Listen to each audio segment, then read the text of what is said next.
respects to the traditional custodians of the land that we're on today, the Ngunnawal people, and to pay my respects to their elders past and present.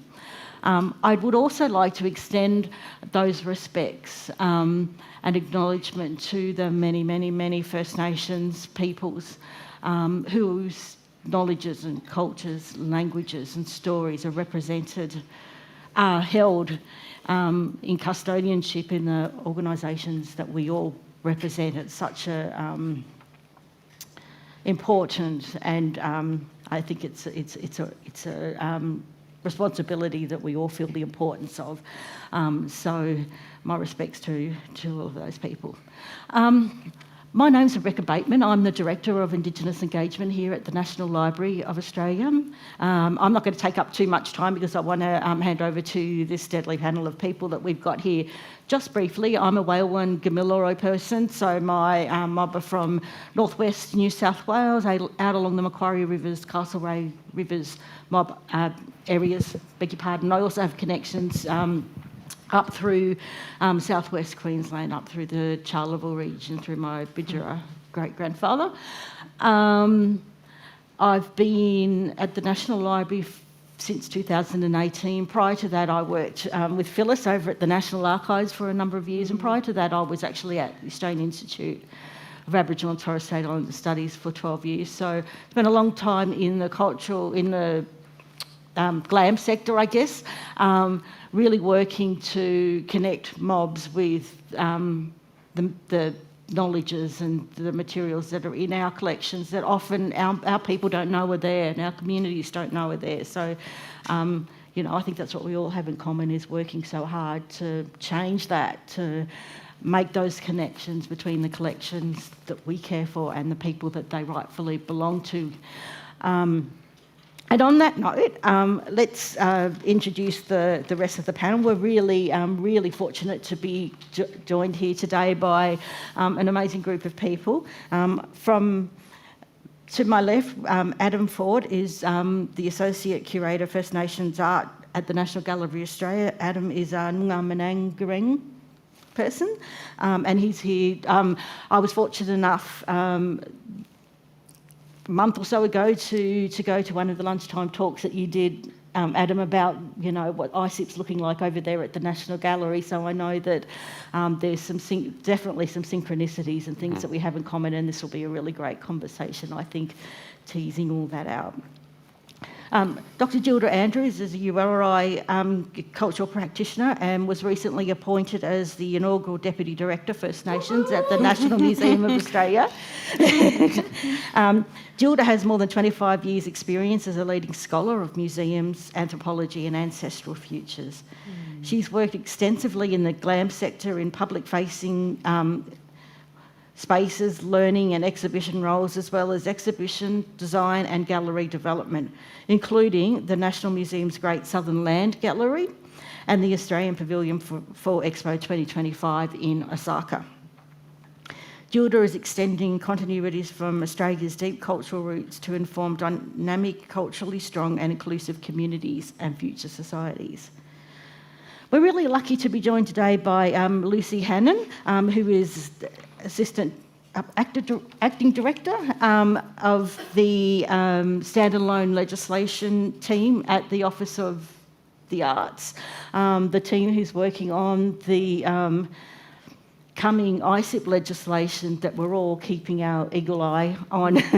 And Lucy's joined us today to give us a little bit of an update and insight into where work is on that really important piece of work. And then last but by no means at all least, the lovely Phyllis Williams from the National Archives of Australia.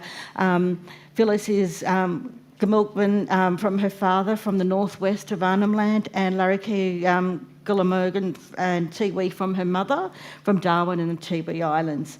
And she's the Director of Aboriginal and Torres Strait Islander engagement at the National Archives. I'll let Phyllis talk a little bit more about the work that's going on there in a minute, but briefly, her team is responsible for the strategic and operational implementation of the National Archives Aboriginal and Torres Strait Islander initiatives, including centering Aboriginal and Torres Strait Islander perspectives across the organisation. They work with business areas, delivering related functions, policies and activities, and doing a whole plethora of work that enable Aboriginal and Torres Strait Islander peoples to connect to and to access the National Archive collection services and employment at the archives. Really very similar work to what we do here at the National Library. I might just talk very, very quickly about the ISIP work that's been happening here at the library, and then I'll hand over to everybody else to give us a little bit of insight into what's happening in their spaces. So, as many of you will be aware, in 2022, the library released its Indigenous Cultural Intellectual Property Protocol. That was a protocol that was developed in close collaboration with Terry Janking Company. The amazing Anika Valenti, Senior Associate at TJC, has become like an honorary member of our team. We couldn't have got through the last 2 years without her. She's really been, a real key part of what's been happening here at this organisation. And hi, Anika, if you're watching online. So from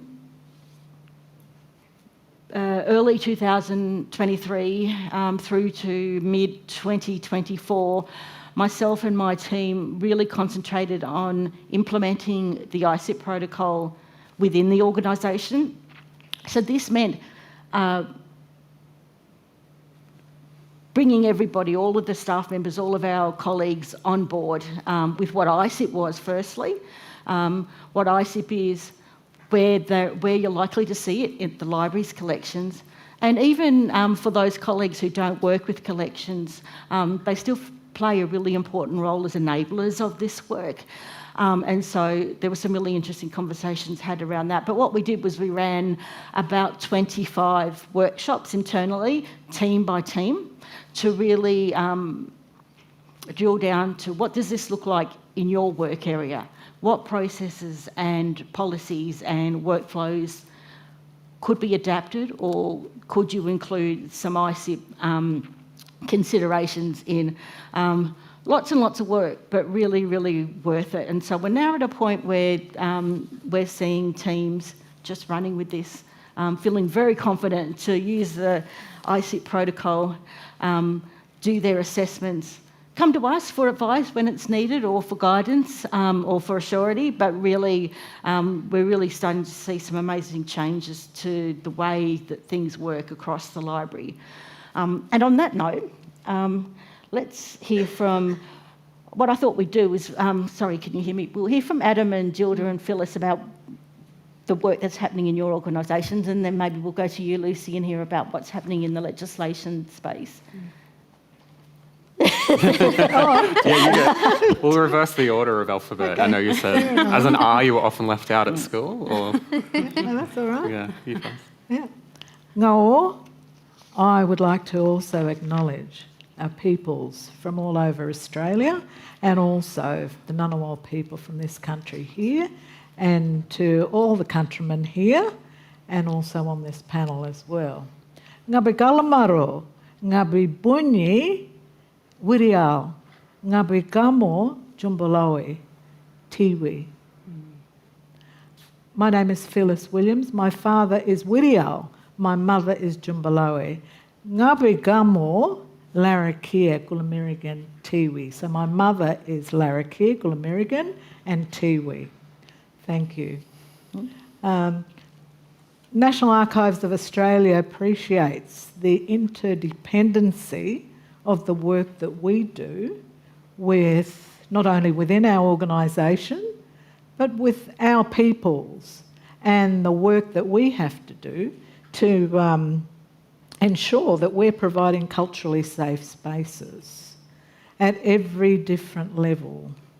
So we're committed to providing these culturally safe places, and that includes accessibility, findability, and provision of accurate information. And this is where that interdependency comes into it, so that we're consistently reaching out and mindfully reaching out to individuals, groups, and the right people in communities as well, so that we can engage and they can engage with our programs, services, and connect, particularly to the archival collection on-site, off-site, and online, because we have so much vital and important information for people to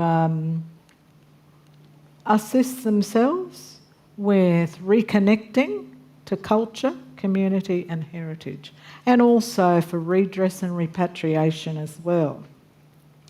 So, like the other cultural institutions, we adhere to archival policies of original order and provenance. And so National Archives staff don't alter the information on original records, as these are provided by the records creators in the agencies. What we can do, and we do, is amend or withhold metadata, and that's via our databases and collection management systems.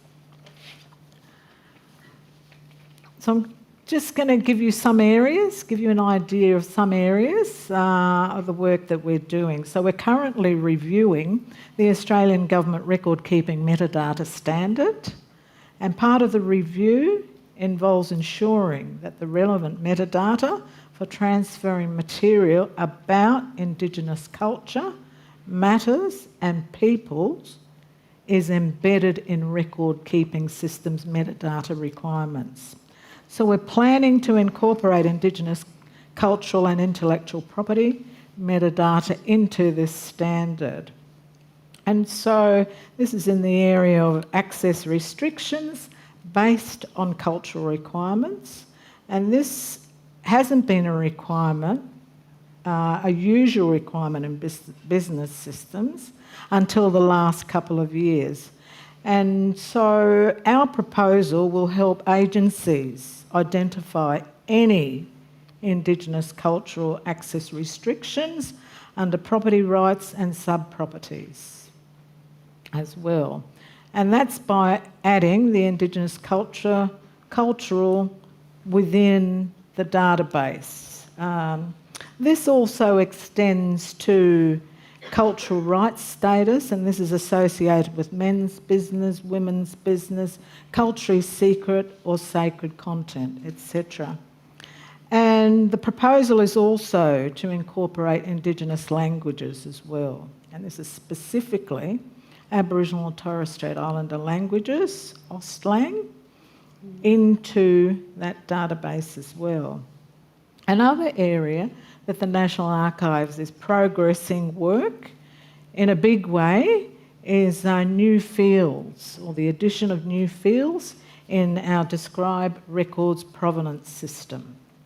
And so this is one of our main databases where we have descriptive information about our series, our agencies, and also individual items as well.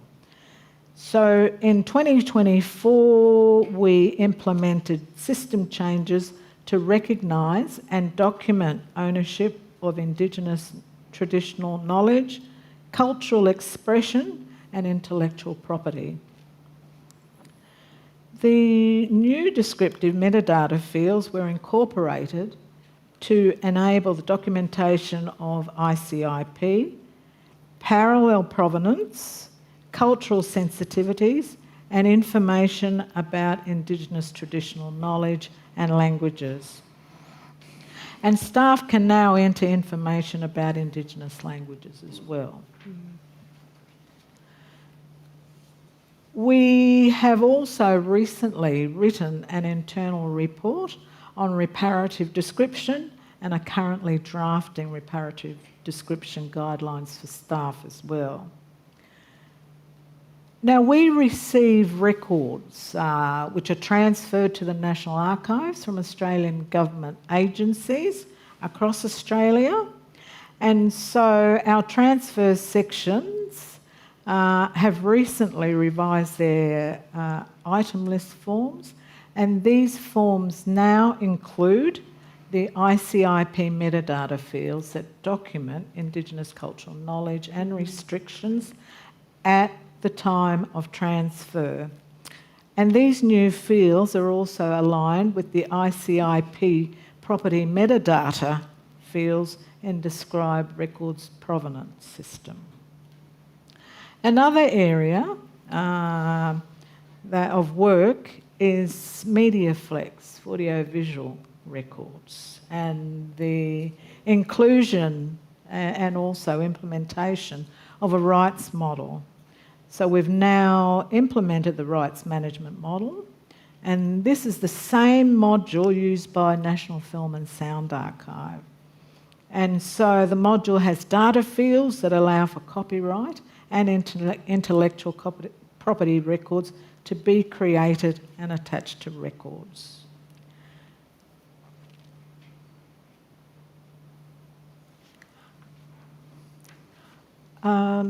The last area that I'll touch on is associated with cultural sensitivity warnings about inappropriate language and terminology.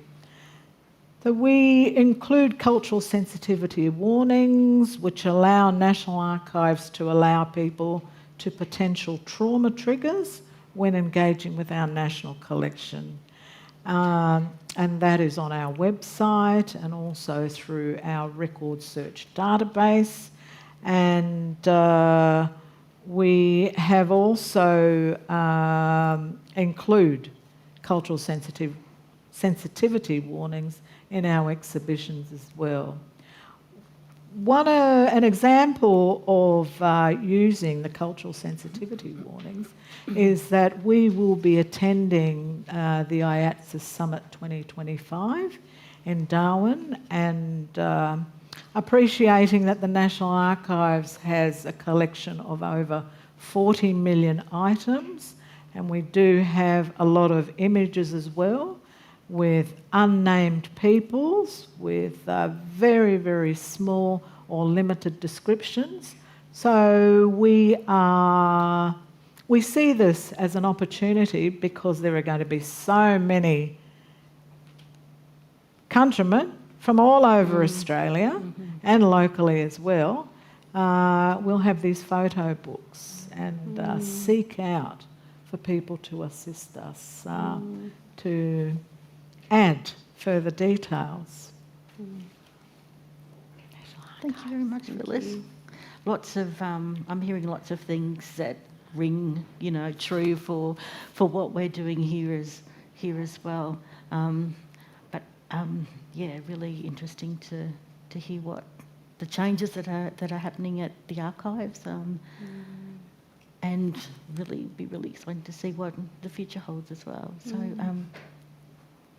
Gilda, would you like to? Sure.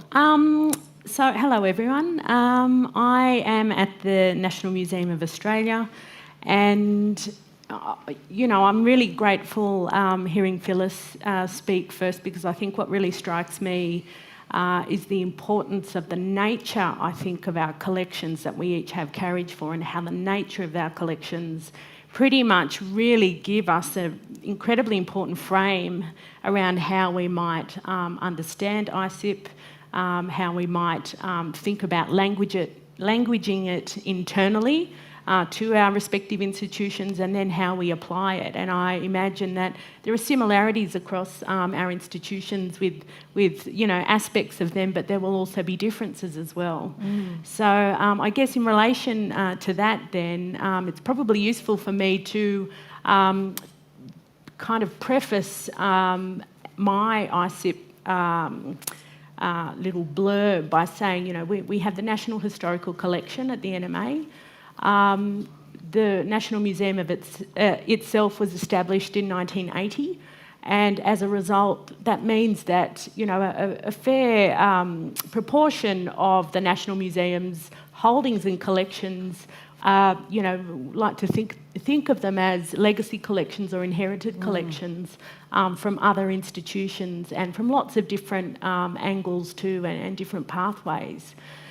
So with that, how we might consider agency of First Nations people in the makeup and the composition of the National Historical Collection is really important, and how we might think then about how ICIP might be in some way performing a redress role.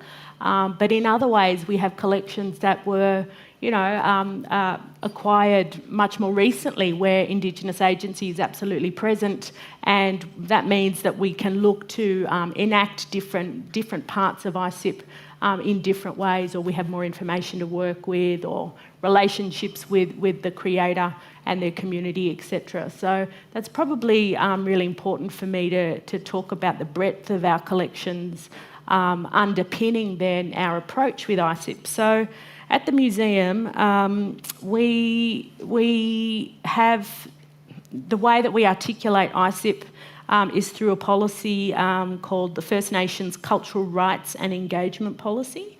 And that was established in 2022, or written in 2022. Again, I think the museum enlisted the services of Terry Jenke and Co.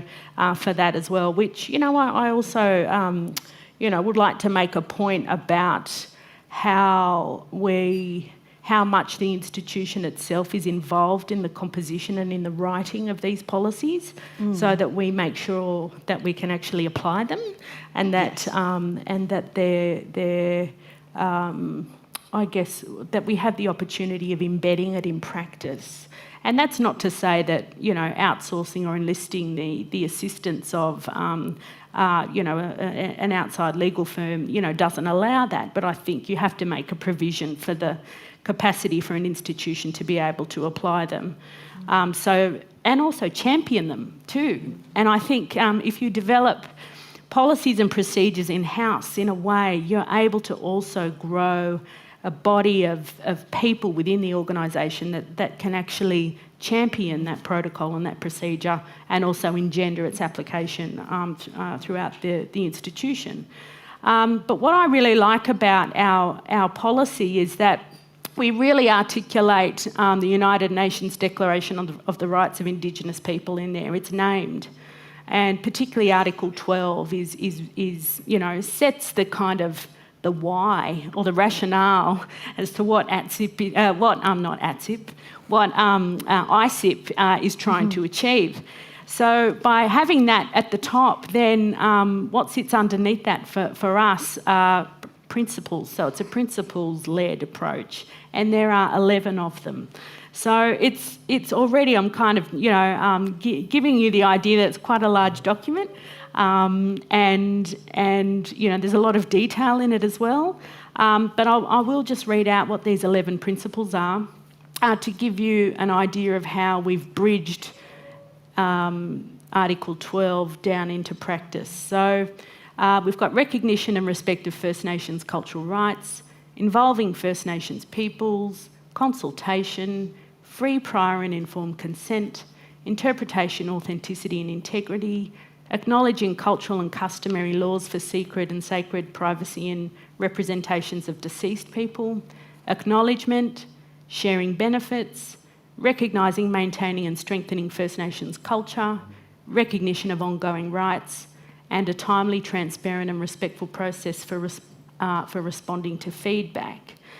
And so I guess the point I want to make about this is that I guess in 2025, we're probably in a really good position to actually look internally in our institutions to recognise the way that lots of this is embedded in what we already do and how we do it. And then for a protocols document then to be able to support that in an ongoing way, but also be courageous with how we then extend or move on, and maybe 3 or 4 principles might better help that trajectory moving forward, because I think a lot of the things I just read out, I think, and both of you guys would, and all of you guys would agree with me that a lot of that is already implied and embedded in the work that we do, and we could never.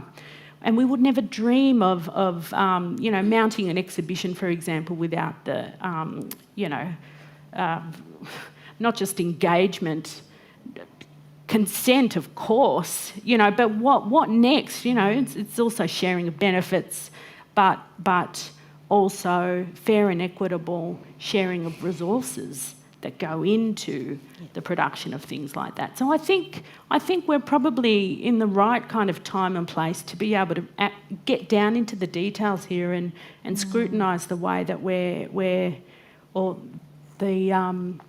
how far we've come, I think, particularly in the past 10 years, to embedding this so that these policies can become really useful for us moving forward. You're right, Gilda. I mean, I think, I speak for myself anyway, but for those of us who have been around for a while, sometimes it feels like we're having the same conversations that we had 15, 20, 25 years ago. But then you look over your shoulder and you go, oh my goodness, in the last 5 years, in the last 10 years, all these things have changed. And we are here now, as you say, in an amazing position where I think you're right. This is a really good time to be making these changes and really embedding, not just writing a document, but making sure that it infiltrates through everything that happens within the organisation. Yeah, and actually on from that, one of the more significant changes is that First Nations people are now taking leadership positions in institutions like ours. Yeah. So Incredibly if it important. is, we can now stop kind of putting institutions and communities always as separable entities and actually be more courageous in recognising the ways that our institutions have become more First Nation spaces, because we have leaders in these spaces that can actually do different work. We can become First Nation spaces. Yes. Yeah. Full stop.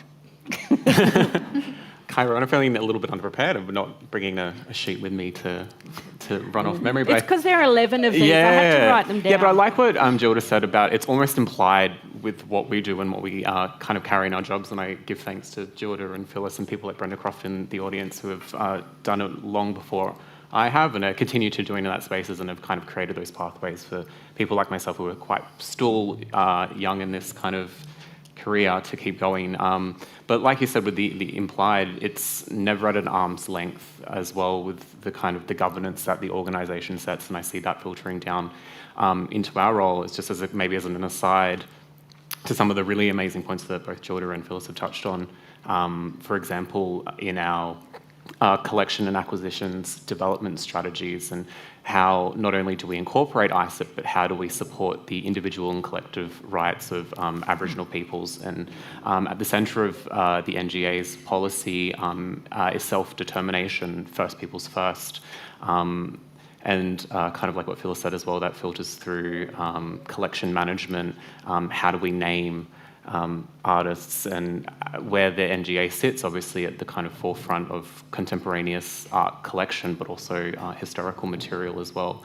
I think one of the interesting things that I've seen, and I've only been there for I think about 7 months now, so still early days, is just there's these little touches as well in the way that we name ancestors for peoples where we might not know the maker of that object, of that or of that artwork, but also some of those kind of more pressing kind of concerns that are coming up for OFTA and in those conversations more broadly around fake Aboriginal art, or the idea of cultural appropriation, and then you break that down into intercultural appropriation. And I think at the forefront at the moment, as I think OFTA kind of keeps hearing, is dot painting, and like Gilda said with the implied, it's implied that we wouldn't be mounting a show of dot painting artworks if they weren't from the Western Desert, or for the kind of authenticity, and that is definitely a loaded word that kind of sneaks through ideas of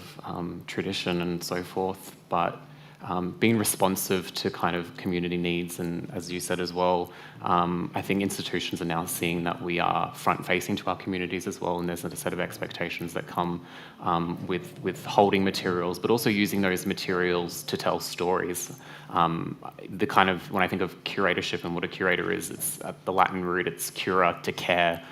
So there's an element of actually having to care for these objects, and to care for that means to care for the community and their expectations and their aspirations around those materials. So hopefully I haven't ran out of things to say, but there's so many things that kind of filter through, and I think, like you said, this implied nature of what we do.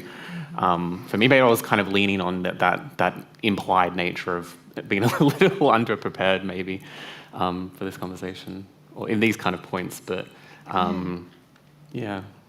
Oh, thank you, Adam. That was it's really interesting. It occurred to me as we're sitting here yarning, we've got the entire GLAM sector up here. So we've got galleries, libraries, archives, and museums, which is a really nice element, I think, to bring to this conversation as well. But I think what's really jumping out to me is, even though we come from quite different organisations, the commonalities that we have way outfar our differences. And, you know, I think that extends to what we're trying to achieve in terms of, you know, as you said, Gilda, all of this is about Indigenous agency and the restoration of cultural authority, and we all have our different, you know, pieces of paper that we use to embed this stuff, but it's all coming down to the same end goal. And on that note, I think it's really interesting to reflect that in our organisations at the moment we are developing things like our ICIP protocol, your policy, and your First Nations strategy, Phyllis, and the similar things that you have at the gallery, in the absence of a legal framework to bring to this particular piece of work. And I think we're all doing a lot of work to really make sure that these things are as rigorous as they can be, to uphold the rights, you know, of our people, where there is no other framework just yet to really call on to do that. And I think this is why it's really exciting to have Lucy here today to let us know where we are up to on that journey, and where we can expect to go next, I guess. So, yeah. Well, thank you very much for inviting Office for the Arts to come along and speak. It's an honour to be sitting alongside the panel members and to hear about the work being done in your organisations. I thought I'd give a little bit of a snapshot, so the background to Office for the Arts work. So there's been, over the decades, previous reports and inquiries calling for new legislation to protect traditional knowledge and traditional cultural expressions. Part of this is that existing legislation doesn't provide adequate protection, so it's not designed to protect ICIP, and I guess the definition of ICIP is, in this context, is all aspects of culture and rights to heritage. So under the National Cultural Policy, the Australian Government committed to develop new standalone legislation. So rather than amending existing legislation to protect traditional knowledge and traditional cultural expressions. And this is including to address the harm associated with fake art, merchandise and souvenirs. So where we're up to, so Office for the Arts, I'm within the standalone legislation team. Our team's responsible for developing the legislation. Really importantly, this is under a collaborative model. So the key part is we've established an Aboriginal and Torres Strait Islander expert working group on ICIP, led by Dr. Terry Jenke, global leader in ICIP. So this expert working group is set up to ensure that Aboriginal and Torres Strait Islander lived experience and perspectives inform the development of the legislation. Really importantly, the nature of the commitment is quite broad. The definitions of traditional knowledge and traditional cultural expressions are potentially a little bit narrower than the broader concept of ICIP. I mean, some aspects of ICIP already have some protection under existing legislation. So what we've done is we've also set up a kind of collaboration framework to make sure that we're talking to other Commonwealth agencies.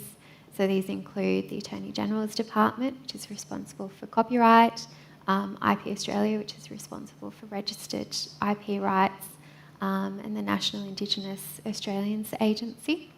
So, I guess the key part is the process in developing this legislation. The scope of the legislation is something to be worked out and brainstormed and discussed between the expert working group and the kind of key Commonwealth departments. A key part of the process is obviously community consultation as well. So in 2024, we held initial national consultation. This was to hear from the community about some of the problems, what people see as the role that the legislation could play. We also have further community consultation planned for the rest of the year, which will be informed by our expert working group. Great, thanks so much, Lucy. And while we all understand that this initial work is focused on the fake arts industry, and so it should be. It's really, really important to provide a framework, a legal framework that can provide protections in that space. I think we all have experienced what can happen when ICIP is misused or mishandled within the glam sector as well. And I wondered whether any of you wanted to speak to that in terms of the impacts of the misuse or lack of protections around ICIP in the collecting sector. I think there's some interest. That's somewhere where some of my interest comes in, is the scope of the ISLIP legislation as it's kind of developing, or some of the slippages as well. We think in our collecting role as well, things of authorship, as we know that a painter might paint an artwork, but the custodianship of the story with which it's being painted is owned by another artist or by a senior member in that community, and where those protections lie. I also think about the kind of living and embodied material nature of objects. I won't give too much away because it's further down the track.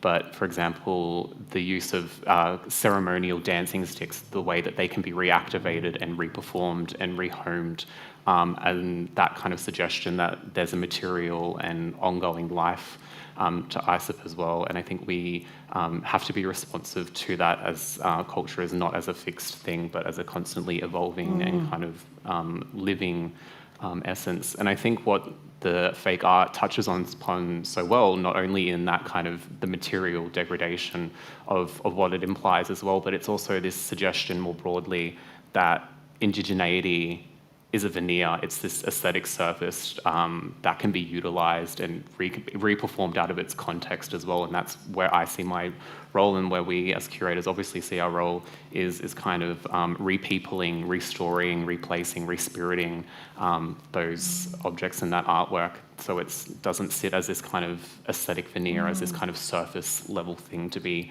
replicated or recreated outside of the context of our communities, of our peoples, of our stories and our histories as well.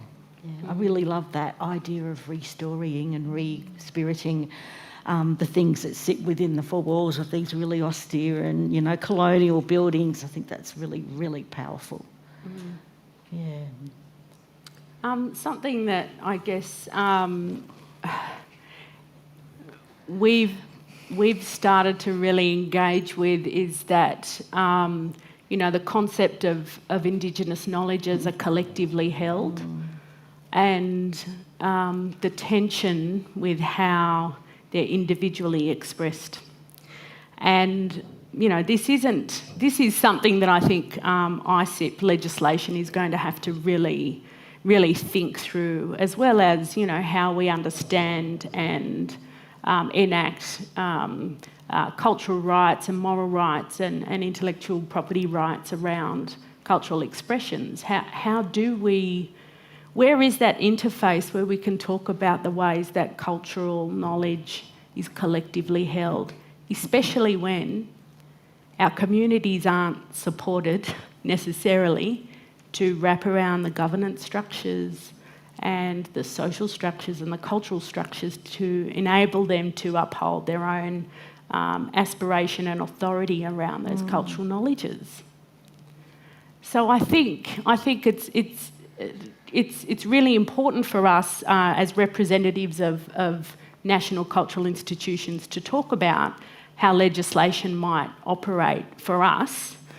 But there are real kind of fundamental things that I think we need to also be addressing and engaging with. And essentially this is a Western legal structure that is engaging with a worldview that sits outside of that. And I think forums like this, forums like AMAGA and the Australian Museums and Galleries Association, those national conferences are so important. The IATSIS Summit is so important. These spaces where we can actually forge ahead and keep talking and working these things out are so incredibly important, because we haven't properly addressed what it means to apply Western frameworks around cultural knowledges yet. To the point that I think it's okay that we haven't had legislation up to this point. It's the same for repatriation of ancestral remains.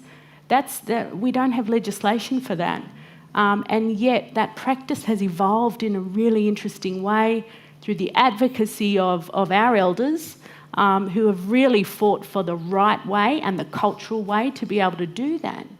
And perhaps we mightn't have been able to do that had we had legislation wrapped around it. So I think actually seizing the opportunity where we don't have legislation is actually there's an opportunity for us to do that other thinking work, because while my community doesn't, like, we're drinking bore water, while we don't have the kind of investment to be able to kind of, educate, get healthcare and drink clean water,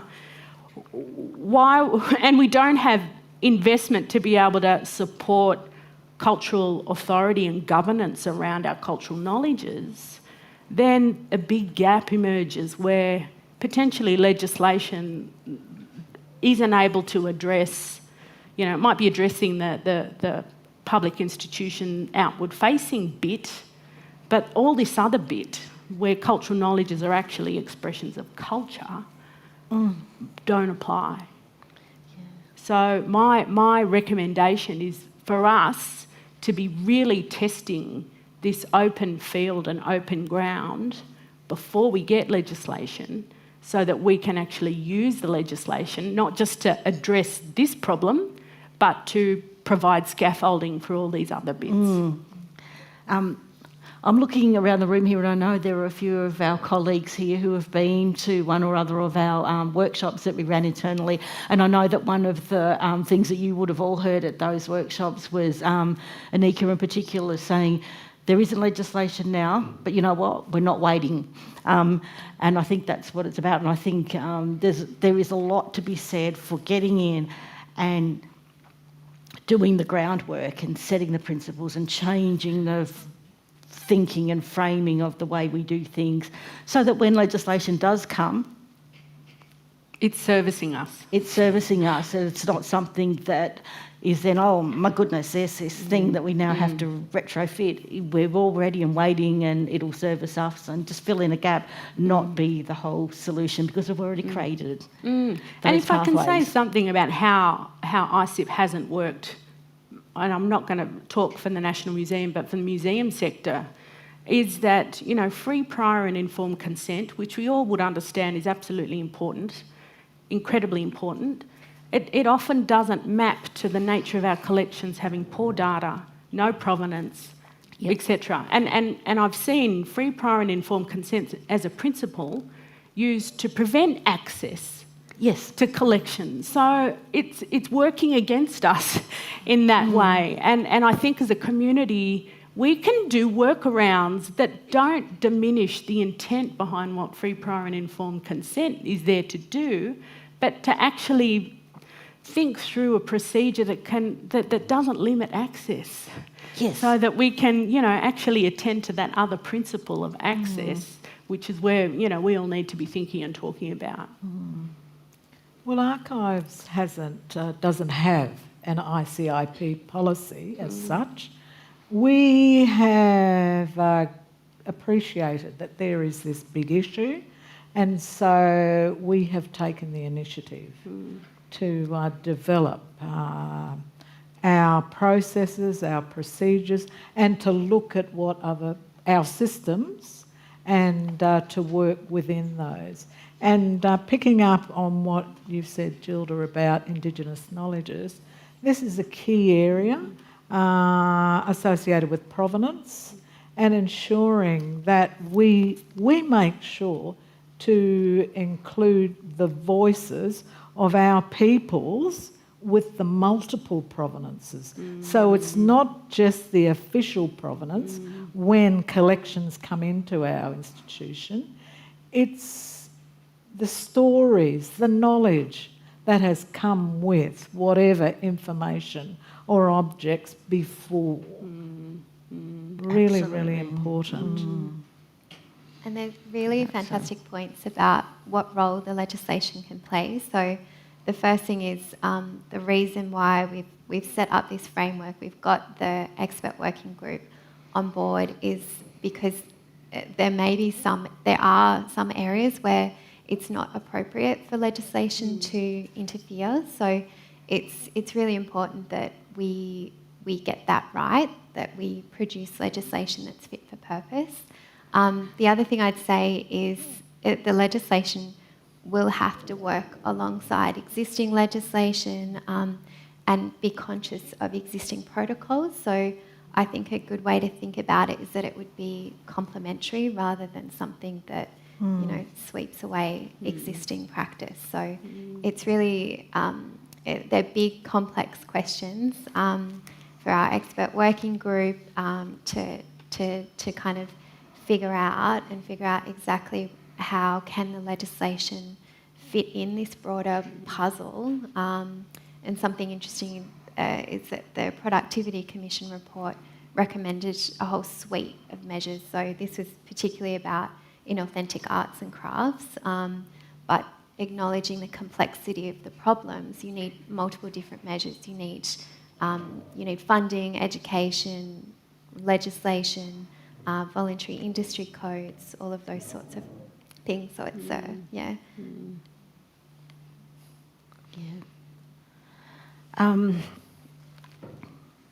I think, as you said, Gilda, as everybody has alluded to, there's a real tension and a juggle in that we don't want these protocols and policies to be leading to situations where they're counterproductive in terms of, they end up being a mechanism to lock things away, and where we take things like free, prior, informed consent to the nth degree where it becomes a blocker rather than an enabler. And I think that's one of quite a number of challenges that we face in this space. And it could be, I think it could be a really heavy thing to carry sometimes, that juggle, that trying to find the balance. And I think we all have such a sense of responsibility to get it right, particularly for our mobs, to make sure that we're doing the right thing. And I think that, certainly brings with it a certain cultural load, for want of a better way of putting it, and a sense of we're all very celebratory about things that are changing and the position that we're in now to make change and what's happening. But I'm really interested in the impact that it has. As a black fella working in that space, it's not always easy. It's not always without weight. So I was wondering if anybody would like to share your perspectives from... I often think about, this is using a black American analogy, that as a black person in Australia, a professional working in an organisation, regardless of where, there's always a black tax that we have to pay. We have to be better. We have to be able to speak up. We have to be able to advocate. and we have to be able to go on journeys with people, with our organisation, which might not sit comfortably with us, and also appreciating what our community, what our families, and our communities aren't just the community there. There are layers and layers and layers, and we sit within each of these layers as well. And So- you don't leave it at the door at 5 o'clock. When you go home, it's a 24-hour job. Not at all, not at all. Constantly.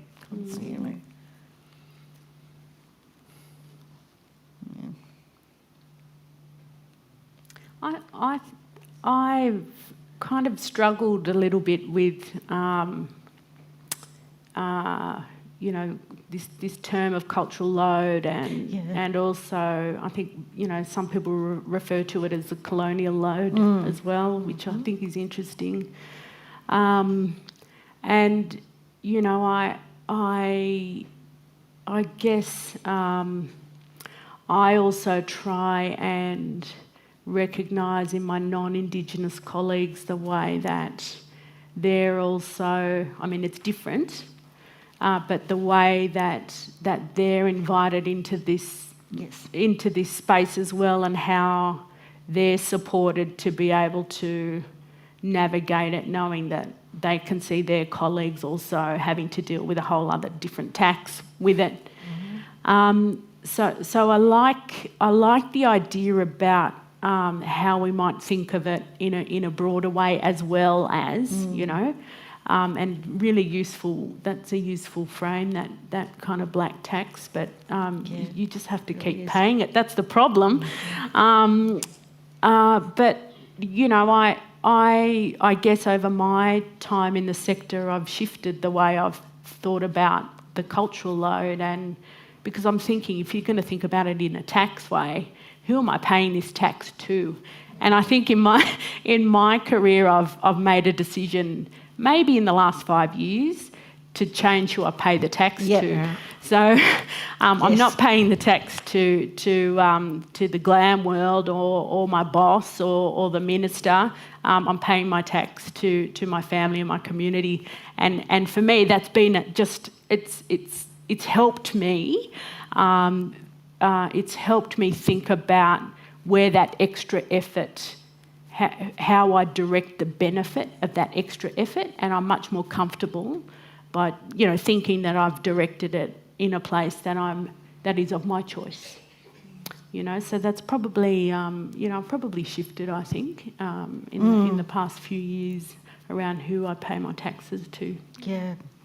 Yeah, that resonates with me a lot. Yeah. I was going to say, I really What like about that. you? Yeah, definitely. It's who am I paying that tax to, but what am I paying that tax for as well? And I don't speak in terms of necessarily the NGA, but I think across our section we would all have felt it. The push to embed First Nations perspectives and to preference and prioritise First Nations voices in that from non-Indigenous colleagues that sit outside of that. Sometimes that's where that tax is recreated or that cultural load comes from, especially if they're ill-supported, to be making those decisions. And sometimes, and I don't say this for the NGA, but previously, where in terms of First Nations art, were being shoehorned in by people that didn't have a holistic understanding of not only of that object, but the Indigenous knowledges that it encompasses and the kind of material and cultural consequences. So then you're then having to take on an extra kind of caretaking capacity for a load that you weren't quite responsible for or might not have been active in kind of materializing as well. So yeah, I think that's probably my thing now, is like, who am I paying this tax, or do I have to pay this tax? And if I don't have to, I won't. And it's always, I guess, you know, it's a very loaded term these days, but, you know, self-care, prioritizing the self, which is quite difficult to do as collective-facing peoples as well. And sometimes that's tempering that challenge between how do I, you know, care for myself, while also understanding that self-care also is in conversation with community care, not just my own specific community, but a broader First Nations community, especially when I work off-country and I'm a guest on somebody else's country as well, and how does that care extend towards them and their ambitions as well. I also think organisationally, It's really, really important that we bring our non-Aboriginal and Torres Strait Islander colleagues along with us on this journey. Absolutely. It's not about quietening, retreating, or you might want to retreat for a little while, though it's not bearing the whole lot, taking it all on. It's bringing your colleagues and your organisation along with you as well. Yeah. And, you know, the last 2 years here at the library, we've been doing exactly that. And I just have so much deep respect for the non-Indigenous colleagues that we work with who have brought themselves to conversations that are sometimes out of their comfort zone, that embrace new ways of doing things and new ways of thinking about things. This is all familiar to us, but it's so new, you know, when we're having these workshops and talking to teams, and we can feel people going, oh, I don't want to offend anybody, you know, I've got all these questions, but I don't want to upset. And it's like, you know, you might have to try a little bit harder. You know, it's a really vulnerable place to be in, I think, embracing a whole new worldview and learning and admitting that this is not a space that I'm familiar with or comfortable with, but hey, I'm here to learn. And I think that fear of offence is, as we've all kind of seen, as that kind of inhibiting factor sometimes for kind of meaningful engagement, where there is that curiosity and there is that willingness to learn. Of course, we want to bring our colleagues along with us as well. But I also think of the whiteboard that hangs above Tina Baum, our senior curator's board, Not Your Black Siri as well. So there's that kind of element as well as that we can do this, but we're, you know, not your black Siri, I'm not your black Wooga Booga, I'm not your black best friend at the end of the day as well. So, you know, but there is a genuine appetite, and we're seeing that that inhibition of offence and getting it wrong kind of slip away. And I think we also need to hold mistakes as for our non-Indigenous colleagues, and I say this myself, to not get it right 100% of the time, but, you know, how do they redress that going forward, and that are they prioritising First Nations voices and If stories? I've said it once over the last 2 or 3 years, I must have said it to 100, 200, 300 times. It's okay to make a mistake. You know, no one's limb's going to fall off. No, you know, the world is not going to end, and you will learn from it, and you won't do it again next time. So, yeah. I mean, I think on that note, I'm just keeping an eye on the time, and I think we're getting pretty close to time. I think that's a really nice, positive place to round off, actually. On that note, I'd like to invite everyone to join me in thanking Adam, Gilda, Lucy and Phyllis for your generous...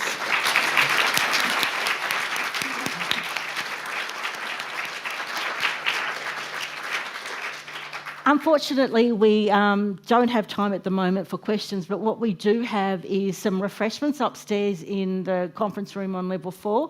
So if you would like to come along with us upstairs and continue the yarn, we would love to see you up there. Loris, who is over here, will be outside and you know, help you find your way up to the conference room, but please feel very free and welcome to come up and have a bite to eat and a yarn. Thank you all so very much for coming along.